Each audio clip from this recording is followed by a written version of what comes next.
घटक क्रमांक 2 व्यक्तिमत्वाचे शास्त्रीय स्वरूप। याच्यामध्ये आपण व्यक्तिमत्वाच्या व्याख्या बघणार आहोत। तर प्रत्येक वेगवेगळ्या मानसशास्त्रज्ञांनी आपल्या पद्धतीने मांडलेल्या व्यक्तिमत्वाच्या व्याख्या कशा मांडल्या आहेत त्याचा आपण इथे टॉपिक्स वरती आपण बोलणार आहोत। तर बघूया आता कसे येते व्यक्तिमत्वाच्या व्याख्या। तर व्यक्तिमत्वाची व्याख्या, व्यक्ती महत्वाला उद्दीपक स्वरूपात किंवा प्रतिक्रिया स्वरूपात पाहणे किंवा मुखवटा म्हणजे व्यक्तिमत्व मानणे म्हणजे एकाच व्यक्तीची अनेक व्यक्तिमत्वे मानणे होय। सर्वच मानसशास्त्रज्ञ व्यक्तिमत्वाचे अखंड स्वरूप मान्य करतात।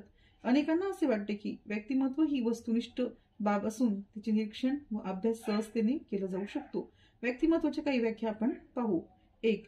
व्यक्तीच्या जन्मजात जैविक प्रवृत्ती, प्रबळ इच्छा, कल, सहज प्रवृत्ती, त्याचप्रमाणे अनुभवातून निर्माण होणाऱ्या अर्जित प्रवृत्ती व कल याची बेरीज म्हणजे व्यक्तिमत्व।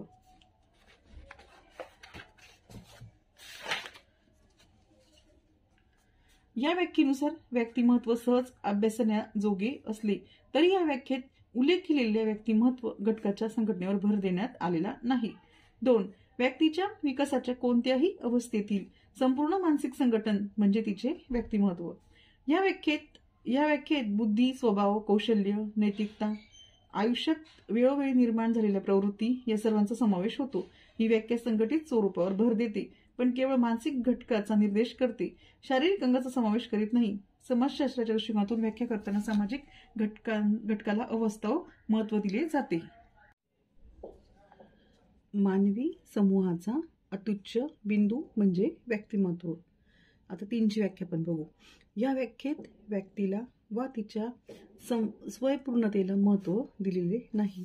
व्यक्तिमत्व हे सामाजिक पार्श्वभूमीचे प्रतिबिंब व समाजावलंबी मानण्यात आलेले आहे। 4. जैव सामाजिक व्याख्या, इतरांवर यशस्वीपणे परिणाम करणाऱ्या सवयी वा क्रिया म्हणजे व्यक्तिमत्व। ही व्याख्या संकुचित आहे कारण समाजावर प्रभाव टाकणाऱ्या अव्यक्त वृत्ती, नैराश्य, चिंता किंवा महत्वाकांक्षा यांना व्यक्तिमत्वाचा हिस्सा मानण्यात आलेला नाही। 5. बॅरन यांनी केलेली व्याख्या, व्यक्तिमत्व म्हणजे इतरांपासून असलेल्या वेगळेपणातून स्पष्ट होणारे व्यक्तीच्या ज्ञानात्मक, क्रियात्मक, भावनात्मक व शारीरिक वैशिष्ट्याचे संघटन होय। 6. उड वर्थनने केलेली व्याख्या, व्यक्तीच्या संपूर्ण वर्तनाची गुणात्मकता म्हणजे व्यक्तिमत्व होय।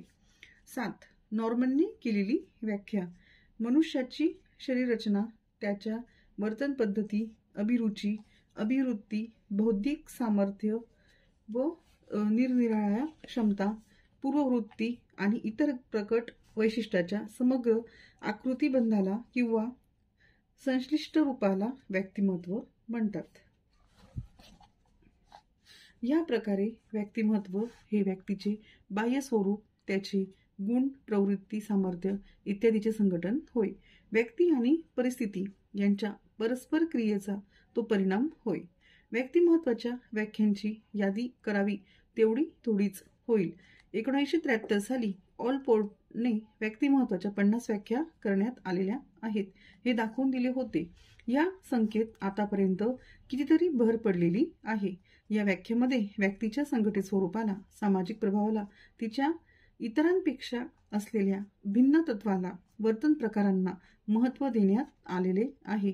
कोणत्याही व्याख्येला संपूर्णपणे चुकीची व्याख्या म्हणता येणार नाही पण त्या अपूर्ण आहेत असेही म्हणावे लागेल।